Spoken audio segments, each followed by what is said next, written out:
வணக்கம் மக்கள், this is Vijay Pranesh. இன்னைக்கு என் கூட இருக்கிற ஒரு ஸ்பெஷல் கெஸ்ட் யாரு அப்படின்னா, கிட்டத்தட்ட வந்து ஒரு எல்லாருக்குமே ஒரு ஆசை இருக்கும் ஆக்டரா உள்ள வரணுங்கிறது. ஆனால் அதற்கான வழி வந்து பலருக்கு தெரியாமல் இருக்கும். ஆனால் சார் உள்ள வரும்போதே ஆக்டரா உள்ள வரணும்னு நினைச்சு ஒரு அசிஸ்டன்ட் டைரக்டரா மாறி, அதற்கப்புறம் ஆக்டரா மாறி, இப்போ நம்ம கூட ஒரு ஆக்டரா இவங்க கூட முன்னாடி உட்காந்துருக்காரு.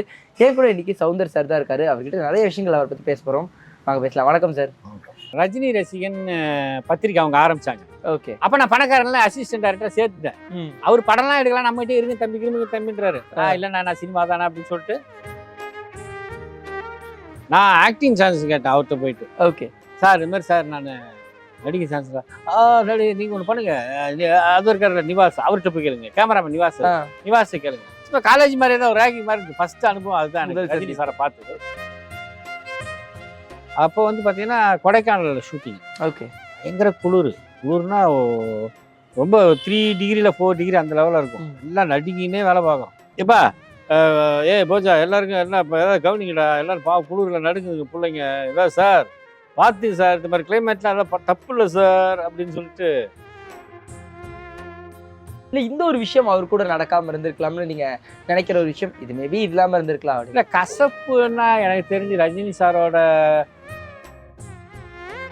நீங்கள் வெற்றி வரும்போது அப்புறம் அப்படின்னு இல்லாமல் தோல்வி வரும்போது ஐயோ அப்படி இல்லாமல் ரெண்டுத்தையும் நியூட்ரலாக எடுத்துட்டீங்கன்னு வச்சிங்கன்னா ஈஸி. ஓகே. கொஞ்சம் கஷ்டமாக தான் இருக்கும். நீங்கள் அது தர்மம் வந்து எப்பயுமே அது போற்றத்தக்கது. அதை வந்து நீங்கள் வந்து உங்களால் முடியாட்டி கூட இப்போ மயில்சாமி மாதிரி 4 பேர்கிட்ட வாங்கியாவது கொடுக்கலாம்.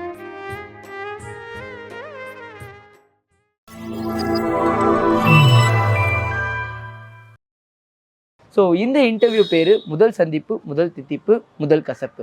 ஸோ இந்த ஒரு கான்செப்ட் பொறுத்த வரைக்கும் ஒரு சில பெயர்கள் உங்கள் லைஃபோட இந்த கெரியரோட சம்மந்தப்பட்ட பெயர்கள் வரும்போது முதல் சந்திப்பு அது எப்படி நடந்துடும், முதல் தித்திப்பு அது ஹாப்பியாக இருக்கலாம், இல்லை நீங்கள் தக் லைஃப் மூமெண்ட்டாக உங்களுக்கு இருக்கலாம், இல்லை முதல் கசப்பு, இது 3த்தையும் வந்து நீங்கள் சொல்லணும். முதல் கசப்பு இந்த நாளை தவிர்த்துருக்கலாம், இல்லை இது நடக்காமல் இருந்திருக்கலாம். அந்த ஒரு விஷயத்த எங்களோட ஷேர் பண்ணியிருக்காங்க சார். அதில் கமல் சார் அவருடைய முதல் சந்திப்பு, முதல் தித்திப்பு. கமல் சாரோட நிறைய இடத்துல மீட் பண்ணியிருக்கேன். அவர் முதல் நேரில் சந்திச்சது வசூல் ராஜா எம்பிபிஎஸ். ஓகே. வசூல் ராஜா எம்பிபிஎஸ்ல வந்து ஃபர்ஸ்ட் வந்து அந்த செட்டுக்குள்ளே வராரு. நான் நிறைய ஆர்டிஸ்ட், பாலாசிங் இறந்துடுற பாலாசிங்கு, கருணாசு எல்லாரும் நிற்கிறோம், வையாபுரிக்கு அப்புறம். அப்போ அந்த வேல்முருகன் ஒரு ஃப்ரெண்டு அவன் ஒருத்தன் நடிச்சு வந்தான். அப்போ பார்த்தீங்கன்னா பார்த்துட்டு உள்ளே வந்துட்டு டக்குன்ட்டு இப்போ நடிக்கிறான். அவன் வந்துட்டு பார்த்துட்டு எல்லா திறமைசாலிகளும் ஒன்றா இருக்கீங்க அப்படின்னாரு. பரவாயில்ல, நம்மளாம் திறமைசாலின்னு ஒத்துக்கிறாரு அவர் அப்படின்னு சொல்லிட்டு. அது ஒரு ரொம்ப யதார்த்தமான ரொம்ப ரொம்ப பாராட்டுவார் சார். இப்போ மற்ற மாநிலங்கள்லயா இருக்கட்டும், இல்லை மற்ற சினிமா அந்த கேரளாலேருந்து தெலுங்குலேருந்து எல்லாரும் வந்து இப்போ கமல் சார் அவர்கள் வந்து புகழ்ந்து பேசுறதையும், அவர் வந்து ஒரு சினிமா ஐகானியா பார்க்கறதையும், எகைன் அவருடைய பழைய படங்களை எடுத்து புகழ்றதையும் எப்படி சார் பார்க்குறீங்க? இல்லை, அது அவர் பண்ண படங்கள்லாம் அப்படி தானே. குணாவாகட்டும், மகாநதி ஆகட்டும், பல படங்கள் இல்லை. ஆமாம் சார். ஒரு சினிமா வந்து எக்ஸ்பெரிமெண்டலாக பண்ணி தன்னுடைய காசை போட்டு பண்ணுறதுங்கிறது பெரிய விஷயம் தானே. ஒரு ராஜபார்வை ஆகட்டும், அப்போதான் அவர் வந்து வளர்ந்துட்டு இருக்க பீரியட்லேயே பண்ணார்ல அந்த புரட்சியெல்லாம். ஸோ அதனால் ஒரு ஐக்கான எடுத்துக்கிற தப்பு இல்லைல்ல. அதாவது ஒரு மனிதன் இருக்கும்போது புகழறது தான் நல்ல விஷயம். மனிதன் இருக்கும்போது புகழணும், பாராட்டு கிடைக்கணும், அதான். அதாவது மக்கள் பார்த்துட்டு கொண்டாடணும். இப்போ நம்ம என்ன பாய்ஸு மஞ்சுமேல் பாய்ஸ் கொண்டாடுறாங்கல்ல ஜனங்க. ஆமா, ஜனங்க கொண்டாடினதுக்கு அப்புறம் தான் அந்த மக்கள் நமக்கு தெரிஞ்சு, அந்த கலைஞர்களை தெரிஞ்சு. ஆமா, அந்த மாதிரி நல்ல விஷயம் எங்க வேணாலும் போய் சேர்ந்துருங்க. கண்டிப்பா. அதே மாதிரி அப்ப இருக்கிறதுக்கு இப்போ வந்து இந்த ஒரு விஷயம் நல்லாவே மாறி இருக்கு. நல்ல ஒரு விஷயம் சினிமாக்கு அப்படின்னு நீங்க நினைக்கிறது? சின்ன சின்ன படங்கள் வருது, ஓடுது, அதெல்லாம் நல்ல விஷயம். அப்ப அந்த மாதிரி படங்கள் ஓடவே ஓடிச்சு. அப்பயும் ஓடிச்சு. அப்பயும் என்ன கொஞ்சம் லேட் ஆகும், செல்ஃப் எடுக்கிறதுக்கு லேட் ஆகும். இப்போ ஒரு தலை ராகம் 14 வயதிலேயே இன்ஃபேக்ட் ஆரம்பத்தில் ஓடனா ஒரு 2 நாள் அந்த ஸ்லாங்னா ஒரு திடீர்னு வேற மாதிரி ஒரு களம் இல்லை, வேற மாதிரி கதை, வேற மாதிரி களம், வேற மாதிரி கேரக்டர்ஸ். சப்பானின்றான், பரட்டன்றான், மயிலுன்றான், என்னடா இன்னும் சொல்றானுங்க. ஆத்தா நான் பாஸ் ஆகிட்டேன், அவங்க என்ன போனாங்க, இவங்க வந்தாங்க, யாரு சொன்னாங்க, இந்த மாதிரி என்னடா ஒரு மாதிரி பேசுறானுங்க அப்படின்னு. தமிழ் ரொம்ப நல்ல தமிழ்ல இருந்தது, திடீர்னு பார்த்தா ஸ்லாங், மதுரை ஸ்லாங் வந்தது. அதுக்கப்புறம் தான் கோயம்புத்தூர் ஸ்லாங் வந்தது. அந்த 14 படம் ஆரிஜினல். ஓகே. ஒரு ஒரு பக்கம் அவருடைய சினிமா நிலைப்பாடு இருக்க, அவருடைய அரசியல் நிலைப்பாடை நீங்க எப்படி சார் பாக்குறீங்க? அரசியல் நிலைப்பாடு வந்து அது எப்படின்னா, அரசியலுக்கு வந்து ஒரு மிகப்பெரிய சாதுரியம் வேணுங்க. அதுல நீங்க ஜெயிக்கிறதுன்றது வந்து சாதாரண விஷயம். சினிமாவில ஜெயிக்கிறதுன்றது வேற. அது தலைவர் வந்து புரட்சி தலைவர் எம்ஜிஆர் அவர்கள் வந்து என்னன்னா, அவர் வந்து மக்கள் பலம் இருந்தது. ஓகே. இப்போ நீங்க வந்து சில கட்சிக்கு ஓட்டு வங்கி இருக்கும், அதாவது அந்த கட்சி சார்ந்த ஓட்டு வங்கியா இருக்கும். ஆனா அவர் அதிமுக பொறுத்த வரைக்கும் அது வந்து மக்களோட வாக்கு வங்கி. ஆமா. அது என்னன்னா தலைவர் ஏற்படுத்தி கொடுத்தது. அதுக்கப்புறம் அது அம்மா வந்து மெயின்டைன் பண்ணாங்க. ஸோ அதனால அந்த விஷயம். ரஜினிகாந்த் அவர்கள் அவரோட நடந்த முதல் சந்திப்பு, முதல் தித்திப்பு, முதல் கசப்பு. ஃபர்ஸ்ட் நான் எங்க பார்த்தேன்னா, நான் ஆக்டிங் சான்ஸ் கேட்டேன் அவர்கிட்ட போயிட்டு. ஓகே. ஒரு படம் விசி குகனா சார் டைரக்ஷன் நினைக்கிறேன், தனிக்காட்டுராஜா, கரெக்ட். அவர் வந்து வாயினி ஸ்டுடியோவில் ஷூட்டிங்கில் இருக்காரு. நான் போயிட்டு அவர்கிட்ட போயிட்டு, நம்ம யார்கிட்ட போய் கேட்கறது எங்கே இருக்குதுன்னு தெரியாதுல்ல, ஆனால் அவர்கிட்ட போய் சான்ஸ் கேட்கலான்ட்டு, யார் கிடைக்கிறாங்களோ கண்ணில் கிடைக்கிறாங்களோ அவங்கள போய் கேட்கலான்ட்டு, சார் இது மாதிரி சார் நான் நடிக்க சான்ஸ் தான். நடி நீங்கள் ஒன்று பண்ணுங்க, அது இருக்கார் நிவாஸ், அவர்கிட்ட போய் கேளுங்க, கேமராமேன் நிவாஸ் கேளுங்க. அவர் நிவாஸ் என்ன பண்ணாரு, ஏதோ ஒரு லெட்டரோ ஏதோ ஒன்று கொடுத்து, சார் அந்த பொண்ணுகிட்ட போய் கேளுங்க, இந்த ரேகிங் பண்ணுவாங்க அந்த மாதிரி தெரியல நமக்கு. அதுல சார் என்ன சார் அப்படின்னு காலேஜ் முடிச்சுட்டு வரோம்ல, சார் என்ன சார் நீங்க சார் போய் சொல்லுங்க பாஸ் என்ன சொல்றாங்க பாருங்க போய் அப்படின்னு. இப்போ காலேஜ் மாதிரி ஏதாவது ஒரு ரேகிங் மாதிரி இருக்கு. ஃபர்ஸ்ட் அனுபவம் அதுதான் ரஜினி சாரை பார்த்து. ஓகே. அதுக்கப்புறம் பணக்காரன் படத்துல வந்து பார்த்தது அவருடைய நிறைய நல்ல ஸ்வீட் மெமரிஸ், நல்ல ரொம்ப இயல்பான மனிதர், அது ஒரு ஸ்வீட் மெமரி. ஓகே. முதல் கசப்பு சார் ரஜினி சார். ஆமா, இந்த நாளை தவிர்த்திருக்கலாம், இல்ல இந்த ஒரு விஷயம் அவர் கூட நடக்காம இருந்திருக்கலாம்னு நீங்க நினைக்கிற ஒரு விஷயம், இது மேபி இல்லாம இருந்திருக்கலாம். இல்ல கசப்புன்னா எனக்கு தெரிஞ்சு ரஜினி சாரோட கசப்பா நடிகர்களோடைய ஒரு கசப்பான அனுபவம்ன்றது எனக்கு ஒன்றும் பெருசா ஏற்படல. அடுத்தது உங்களுடைய குருநாதர் பி வாசு அவர்களுடைய ஒரு சந்திப்பு, ஒரு தித்திப்பு. ஃபர்ஸ்ட் வாசு சாரை நான் பார்த்தது வந்து பிரசாத் ஸ்டுடியோவில். அதுக்கப்புறம் அவர் என்ன அசிஸ்டன்ட் டைரக்டராக சேர்த்துட்டார். பணக்காரன் படத்துல நீ வான்னு சொல்லிட்டாரு. நடிகர்ல வந்து கண்டினியூட்டி நான் தான் பார்ப்பேன், கண்டினியூட்டி. அப்போ கோர்ட் வந்து நான் வந்து இந்த கோர்ட் வேணும்னு சொல்றேன், அப்போ அவங்க முடியாதுன்றாங்க. அப்போ வந்து நான் கரெக்டாக சொல்றேன், ஆனால் அந்த காஸ்டியூம் செக்ஷன் ஆளுங்க வந்து சொன்னதை வந்து டைரக்டர் வந்து இல்லையா அவங்க கரெக்டாக சொல்லுவாங்க அப்படின்னாரு. அப்புறம் எடிட்டிங்கில் பார்த்துட்டு அவர் சவுந்தர் சொன்னதான் ஏன் கரெக்டு அப்படின்னு சொன்னார். அது ஒரு இன்சிடென்ட்டு. அதே மாதிரி நிறைய தப்பிச்சிருக்கோம் அவர்கிட்ட இருந்து. அது மாதிரி ஒரு தடவை வந்து மாலை வேணும் ஒரு செட்டப்புக்கு, ஒரு எம்எல்ஏவா அது மாதிரி செலக்ட் பண்ணுறது வாங்காமல் விட்டோம். உதயான் தேடினார், எல்லாம் அப்படியே அப்ஸ்காண்டட். அப்புறம் சாயங்காலமாக போயிட்டு தலையை கட்டணும், யோ மாலை கேட்டோன்னே எல்லாம் ஓடி ஒளிஞ்சிட்டிங்களா அப்படின்னு சொல்லிட்டு அதுக்கப்புறம் அது சந்திரமுகி 2 எடுத்தார். அதற்கப்புறமா ஒரு சில விமர்சனங்கள் அவர் மேல வைக்கப்படுதில்ல, அது வந்து விமர்சனமா இருக்கிற வரைக்கும் பரவாயில்ல. அவர் வந்து முதல்ல வந்து பல வெற்றி படங்களை கொடுத்த டைரக்டர்னு இல்லாம இந்த ரிவ்யூஸா இருக்கட்டும் இல்ல கிரிட்டிஸா இருக்கட்டும் அந்த அளவு டேமேஜிங்கா அது என்ன அதை நம்ம கண்டுக்காம கடந்து போயிட்டே இருக்கணும். அது அவர் பேட்டியில நல்லா சொல்லியிருந்தார். அவர் பேட்டி அவர் எடுத்தாங்க, அந்த படம் ரிலீஸ் ஆன உடனே பேட்டி எடுத்தாங்க. அவர் ரொம்ப கேஷுவலா அதுக்கான பதில சொன்னார். அந்த நீங்க வெற்றி வரும்போது அப்புறம் அப்படின்னு இல்லாம தோல்வி வரும்போது ஐயோ அப்படி இல்லாம ரெண்டுத்தையும் நியூட்ரலா எடுத்துட்டீங்கன்னு வச்சீங்கன்னா ஈஸி. ஓகே. கொஞ்சம் கஷ்டமா தான் இருக்கும்.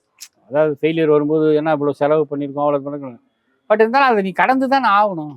என்ன வெற்றியும் கடந்து தான் ஆகணும், தோல்வியும் கடந்து ஆகணும். எதுவும் கடந்து போகின்றது அதானே, இதுவும் கடந்து போகின்றது அதானே. அதான் குவாலிட்டி ஆஃப் ரிவ்யூஸ்ங்கிறது இப்ப என்ன மாதிரி இருக்குன்னு அது ரொம்ப நசநசன் ஆகி போச்சு. ஓகே. முதல்ல வந்து இவ்வளோலாம் விமர்சனம் இருக்காது. மவுத் டாக்னு ஒன்று இருக்குங்க. ஒரு படம் நல்லா இருந்தா நல்லா சொல்ல ஓடும், நல்லா இல்லாத ஆட்டோமேட்டிக்காக அதுவா பல்ப் ஆகிடும். ஆனால் இப்போ வந்து எப்படின்னா அந்த படம் ரிலீஸ் ஆனோடனே வந்து கேட்கறது, ஆளாளுக்கு விமர்சனம் பண்ணுறது, அது கொஞ்சம் இந்த அது சோசியல் மீடியாவில் ஒன்றும் அது அன்அவாய்டபுள். ஆனால் அதுக்கு ஒரு வரைமுறை இருக்கு. வரைமுறையை தாண்டாம பண்ணா ஓகே. இன்னொரு பெயர் வந்து குறிப்பிட நக்கீரன் கோபால் அவர்கள், அவரோட அந்த முதல் சந்திப்பு, முதல் ஒரு தடவை வந்து நான் என்ன பண்ணேன், வண்டியை எடுத்துன்னு போயிட்டு ஆக்சிடென்ட் ஆயிடுச்சு. ஓகே. நான் அடுத்த நாள் ஊருக்கு போனோம், டிவி சீட் எடுத்துன்னு போயிட்டு ஆக்சிடென்ட் ஆயிடுச்சு. ஓகே. ஆக்சிடென்ட் ஆனவொடனே அந்த வண்டியை வந்து மெயின்டைன் பண்ணுவாங்கல்ல, நான் காலில் நல்லா அடிபட்டுச்சு இந்த கட்டவரில். அப்போ வந்து ரத்தம்லாம் வச்சு அவர் ஹாஸ்பிட்டலாக போய் இது பண்ணேன். உடனே ஒருத்தர் வந்து சார் அண்ணா வண்டி அவ்வளோதானே கண்டம்ண்ணே தூக்கி போட்டுற வண்டி தானே, ஹெட்லைட்லாம் போயிடுச்சு அது போயிடுச்சு இது போய் வண்டி தூக்கி கூவத்தில் போடுறா, அடிபட்டு வந்திருக்கான் காலை பாப்பியா வண்டி போட. அது ரொம்ப ஒரு ஸ்வீட்டு. இப்போ வரைக்கும் நடிகர்களோட அந்த டச் வைக்கிங்க சார். நடுவில் அவர்கிட்ட இருந்து வந்ததுக்கு அப்புறமா மீண்டும் சினிமா துறைக்கே வந்ததுக்கு அவர்கிட்ட பேசுறேன். ரஜினி ரசிகன் பத்திரிக்கை அவங்க ஆரம்பிச்சாங்க. ஓகே. அப்ப நான் பணக்காரன்லாம் அசிஸ்டன்ட் டைரக்டரா சேர்த்துட்டேன். அவர் படம்லாம் எடுக்கலாம், நம்ம கிட்டே இருங்க தம்பி தம்பின்றாரு. இல்லை நான் சினிமா தானே அப்படின்னு சொல்லிட்டு அப்ப சாப்பாடுலாம் ஒத்துக்கல, ஊரா போனது அது மாதிரி இதாச்சு. அப்ப நான் ரஜினி சாரோட பணக்காரன் படம் வேலை பார்க்கும்போது இவரு துரன்னு சொல்லிட்டு எடிட்டர், ரஜினி ரசிகனோட எடிட்டர், அவர் 2 பேரும். நான் வந்து இது மாதிரி சார் உங்களை பார்க்க வந்திருக்கான்னு சொல்லி நான் வந்து உள்ள அவங்க விட்டது ஒரு. ஓகே. அடுத்த நபர் விஜயகாந்த் அவர்கள், அவரோட முதல் சந்திப்பு, முதல் தித்திப்பு, முதல் கசப்பு. முதல் சந்திப்பு வந்து விஜய் கேப்டனோட வந்து ஃபர்ஸ்ட் சேதுபதி ஐபிஎஸ், அது எங்கள் டைரக்ஷன் பண்ண படம், அதில் நான் நடித்தேன். அப்போ வந்து பார்த்தீங்கன்னா கொடைக்கானலில் ஷூட்டிங். ஓகே. பயங்கர குளிர்னா ரொம்ப 3 டிகிரியில் 4 டிகிரி அந்த லெவலில் இருக்கும். எல்லாம் நடுங்கினே வேலை பார்க்குறோம். அப்போ அவர் வந்து எல்லாருக்கும் சொன்னது வந்து 3 மணி இருக்கும். அப்போ அவர் என்ன சார் கேப்டன் சொன்னார், எல்லாருக்கும் நடுங்குது, பிரேக் விட்டாங்க. பிரேக் ஒரு 1:30 மணி சார், 1:30 மணி 2 மணி இருக்கும். பிரேக் விட்டாச்சு. உடனே எப்பா போஜா எல்லாருக்கும் எல்லாம் இப்போ ஏதாவது கவனிங்கடா, எல்லாரும் குளிரில் நடுங்குதுங்க பிள்ளைங்க, ஏதாவது சார் பார்த்து சார், இந்த மாதிரி கிளைமேட்லாம் எல்லாம் தப்பு இல்லை சார் அப்படின்னு சொல்லிட்டு டக்குன்னு எல்லாம் போயிட்டு ஜாலியாக இருந்தோம். அப்புறம் அதுக்கு ஒரு குளிர் தெரில. அதே மாதிரி இப்போ விஜயகாந்த் அவர்களுடைய இறப்புக்கு வந்து பார்க்கும்போது ஒரு எதிர்பாராத மக்கள் கூட்டம் வந்து இருந்தது. முதல்ல வந்து அவரை ஒரு மண்டபத்தில் வச்சிருந்தாங்க, அதுக்கப்புறம் தனியாக எடுத்துட்டு போய் எல்லாருக்கும் பார்வைக்கு வச்சாங்க.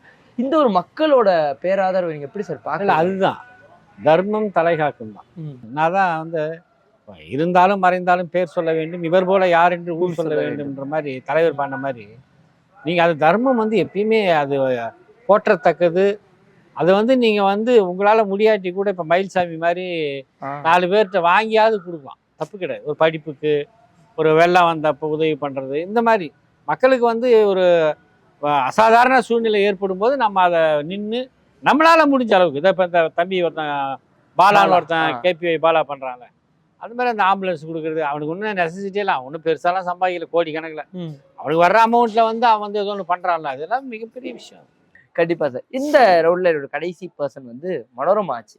அவங்களோட முதல் சந்திப்பு ஃபர்ஸ்ட் வந்து நடிகன்ல தான் பார்த்தேன். நடிகன்ல வந்து பார்த்தா அசிஸ்டன்ட் டைரக்டர் அவங்க வந்து அவங்களுக்கு ஏதோ நான் அப்போ தாடி வச்சிருப்பேன், வாசர் தாடி வச்சிருப்பாரு. ஆமா. அதனால அவங்க என்ன சொல்லுவாங்கன்னா, இது மாதிரி வந்து நீ என்ன சார் பாருங்க டைரக்டர் சார், உங்களை மாதிரியே ஒரு தாடியெல்லாம் வளர்த்துட்டு உங்களை மாதிரி ஆகணும்னு நினைக்கிறான் போட்டு, பார்த்தீங்களா அவரை அப்படின்வாங்க. நல்லா ரொம்ப ரொம்ப அற்புதமான ஒரு, எனக்கு ஆட்சி மேல ஒரு பெரிய வியப்பு இன்னை வரைக்குமே. ரொம்ப ஒரு நாள் வந்து அவங்க நாங்கள் இதுக்கு ஷூட்டிங் பண்ணது ஸ்ரீலங்கா. ஓகே. அப்போ வெள்ளிக்கிழமை ராத்திரி நகை வெட்டியிருந்தாங்க. அப்போ நான் சொன்னேன், என்ன ஆச்சு நைட்டு, வெள்ளிக்கிழமை நைட்டு போய் விளக்கு வச்ச பிறகு, அட நீ வேறப்பா, நகை வெட்டுறதுக்கு என்னப்பா ராத்திரி பகலே, காலையில ஃப்ரெஷ்ஷாக இருக்கணும்னு வெட்டுறேன்ப்பா.